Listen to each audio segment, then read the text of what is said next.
Allez hop, on est bien habillé, on part pour le deuxième épisode des idées reçues dans la gestion de patrimoine. C'est parti! Idée reçue numéro 1, il faut beaucoup d'argent pour investir. Effectivement, plus tu vas investir, plus tu vas gagner. C'est mathématique. Et quand tu vas commencer à investir, surtout si tu investis seul, tu vas faire des erreurs au début. D'accord? Qui seront nécessaires à ta formation. Donc autant commencer avec un petit capital.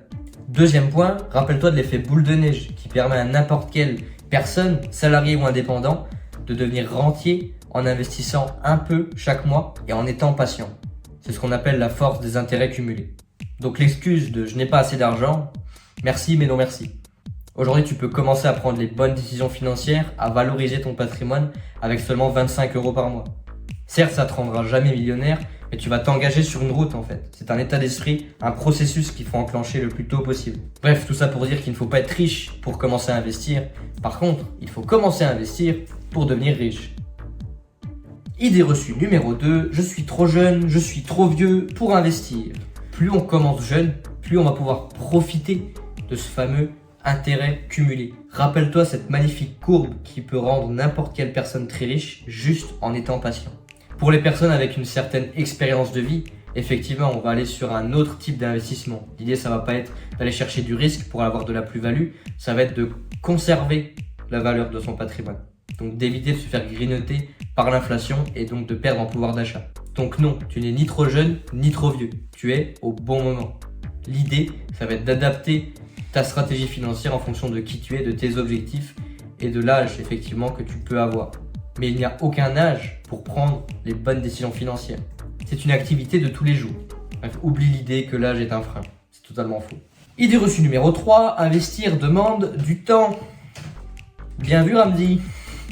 C'est à moitié vrai. En effet, au début, pour comprendre, pour te former, pour intégrer des notions de base, ça va te demander du temps et des efforts.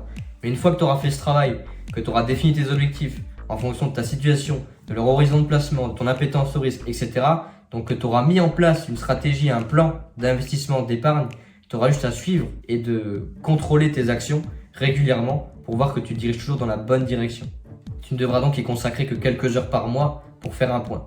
Et si en plus tu as la chance de te faire accompagner par un conseiller financier, c'est lui qui va te faire un débrief de comment c'est valoriser ton patrimoine.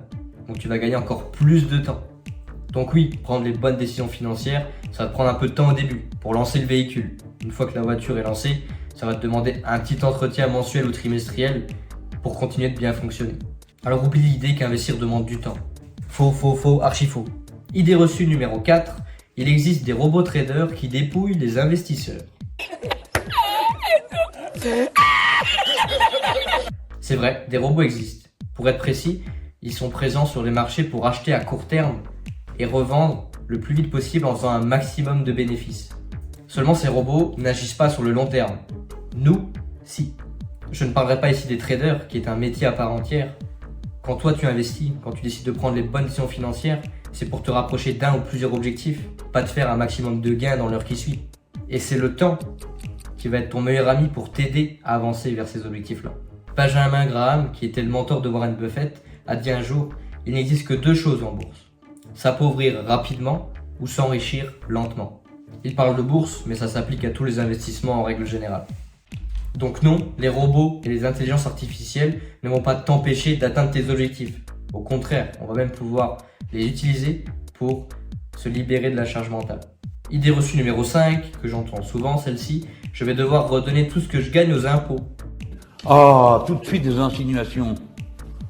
Non. Pour le coup, ce n'est pas totalement faux. Surtout si tu te lances rapidement, sans faire une étude globale comprenant aussi ta fiscalité. Selon les cas et les profils, sache que tu peux être exonéré totalement ou bien optimiser ta fiscalité pour en payer le moins possible. Parce que le meilleur moyen de gagner de l'argent, c'est d'en dépenser le moins possible. Je dis souvent que si tu payes beaucoup d'impôts, c'est que tu as beaucoup gagné. Donc il faudrait presque être content. Ça n'est jamais à relativiser, mais je le dis souvent quand même. Dans l'absolu, il vaut mieux payer 30% sur 100 € de gagné que 0% sur 10 € de gagné. Donc non, tu ne vas pas tout redonner aux impôts, mais prends le temps d'étudier ta situation fiscale avant de faire un investissement. Pour le coup, ça peut te mettre dans l'embarras si tu n'y penses pas. Je pense qu'on a fait le tour de toutes les conneries qu'on peut entendre. Je te remercie pour ton écoute et ton attention, et je te fais des gros bisous.